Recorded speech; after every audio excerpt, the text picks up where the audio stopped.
I grew up in Linstead, St. Catherine. So you're Jamaican? Yes, I'm Jamaican. Although born in Kingston, grew up in Linstead, St. Catherine because my parents moved there since my mother was taking up a nursing position at Linstead Hospital. And pretty early, I had a sense of call to ministry as a member of Holy Trinity Anglican Church, which interestingly was a mission to the Indians. Again, interestingly,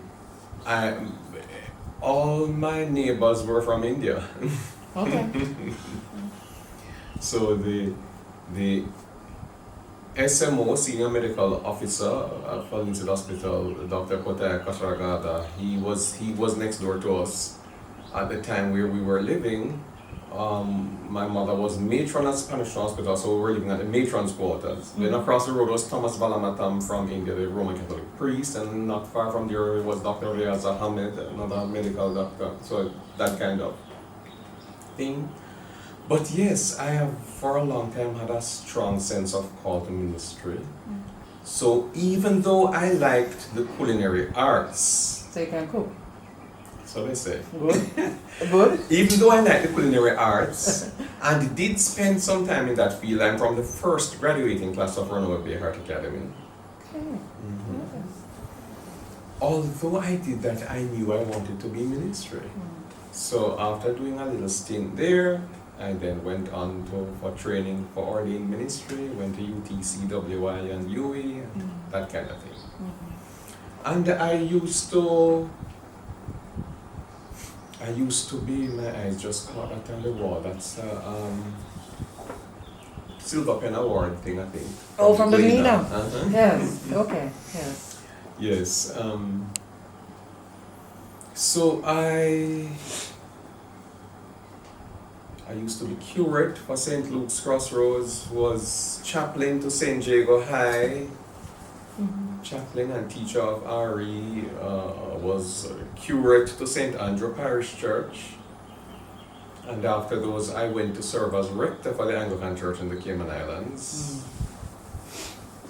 and then came back here, was rector for Westmoreland Parish Church, then went to the Diocese of Northeastern Caribbean. Aruba, was living on Anguilla then. That's a diocese with about 12 different points, as in different islands. Mm-hmm. Yes. And I am here now at Christ Church. How long have you been here? I think this year will make 9 years. Mm-hmm. I don't think our children are short of religion. Okay. I believe they are short of a broader approach to life. Okay. So let me explain some more.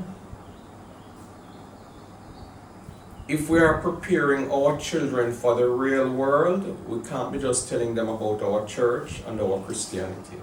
Okay. We have to recognize that it is not how often you go to church, or which church you go to, or even which religion you belong to, that matters so much as how you live with people. Too many people lift up their church attendance as a badge of honor, and their church involvement, and how often they pray. And I mean, we don't have to go far. For example, you see it in America, where many of the persons who have actually give in to so-called alternative facts, to conspiracy theories, to the insurrection at the Capitol, are professed Christians. But nothing about those actions is Christian. Exactly. And a similar thing is happening in Jamaica, where people set themselves up as prophets, apostles, and judge of other people, and they are quick to condemn others, but they are actually not persons of compassion. One of the things I've been thinking of, wondering how this would work. We have all seen some of the videos going around with children doing all kinds of things, even since this year. Yes. whether it was with the expletives or children, Little children smoking.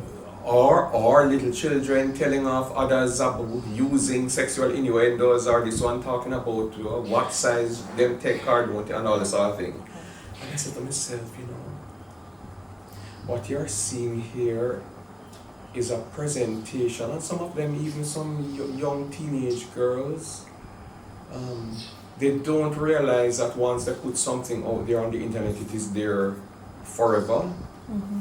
They don't realize what they could be doing to their future. And I wonder, has the time come for us to practically be honest? We know the children are seeing it. Be honest and use some of this material as teaching tools so that we know they're going to be looking at it with their friends behind closed doors.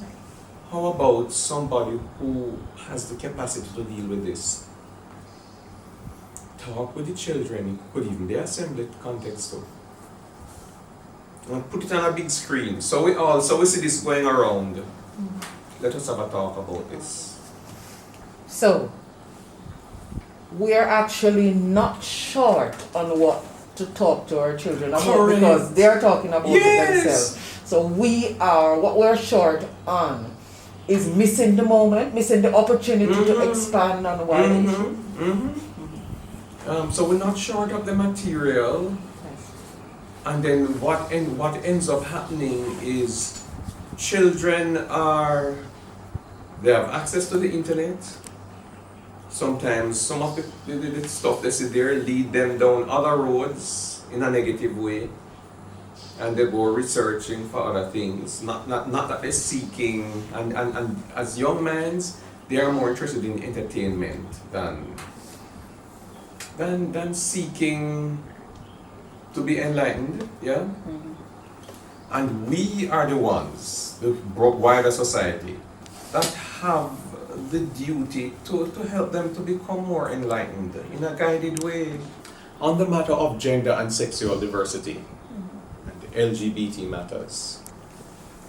Too many Jamaicans who are excited about getting up and leaving discover a culture shock when they land wherever they land, because they realize that them boss gay and the Person will cook for them.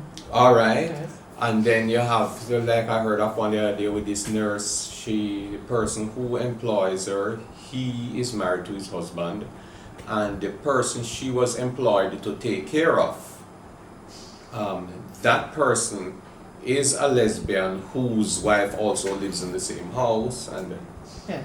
welcome to reality. Yeah. You have a number of Jamaicans, of course we don't talk about these things, who when their son or daughter visits at Christmas time,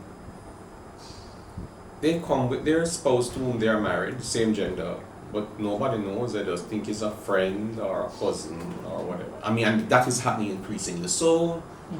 But we're not having those conversations because we're afraid of the broader subject of human sexuality. Is it afraid, ashamed, or both? Maybe both. Mm-hmm. So there are all these conversations that we're not having. We get carried away with the Sodom and Gomorrah story, and nobody stops to ask themselves about other things in that story. Like, for example, the story goes on to talk about how Lot's daughters, Yes. raped him, if you will. Yes. And But that's not preached about a lot. the part that is not preached about is the fact that they say he was raped because he was intoxicated. Yes. Forgetting that something is wrong with a story that tells you that a man is so intoxicated, he is still able to impregnate 2 women, hold an erection to impregnate 2 women while intoxicated. Yes. Who stops to ask, I wonder what if that story or something wrong with that story here? Because something is wrong, a lot of things are wrong with this story. If the story was about sexual orientation, we would have been condemning heterosexuality on the basis of that story. Okay, because it's man and woman. Yes. Right. However, earlier in the story, the concern, which really is the research has shown, was really about hospitality. They breached the hospitality code. That was the crime. It's not something about. I mean, the story actually starts by saying, all the men of Sodom came to Lot's house. Yes. Now, again, for starters, it does not make sense that all the men of Sodom actually came to Lot's house. That's one. Two, it also wouldn't make sense that all the men of Sodom were actually same gender loving persons in terms of sexual activity. This story is also not about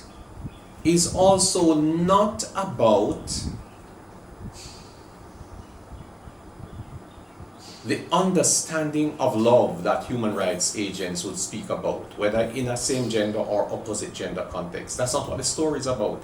It is about persons who are threatening to rape somebody. In any context, that is wrong, whether it is opposite gender or same gender. Okay.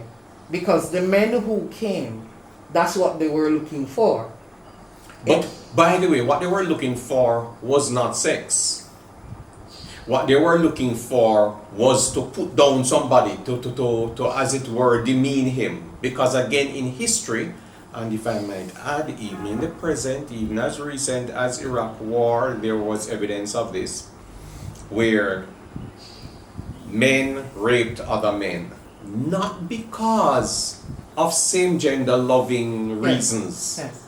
but actually as a part of demeaning them. Yes. Mm-hmm. Yes. And showing conquer and yes, even in slavery. Yes. A lot of it. Correct. When the white men could impregnate their wives, and the wives found the black man, and again, very important to note that the reason this law, which has now become a vestige of empire, the reason this law was made in the Caribbean by the British, they wanted to protect their young men, so that they would, when they come back to England, they would be available for their women there. There was a shortage of women for the white men who were here. Oh. There was a shortage of women. Oh, so the initiation was to be out here, and then they go back. Not necessarily initiation. They came here. They were here to be a part of the slave trade, work in the slave trade. Right. And then many of them wanted the men. So the law, you don't make a law unless there is a reason to make the law. So they wanted the men, of course, wanted the men outside of the men wanting to be with them. It's not like it was a mutual thing. Yes. Yes. So they were violating them. Yes. And when the law being brought into being, it was not necessarily that they were trying to protect the slaves. Yes. It's racism actually. Yes.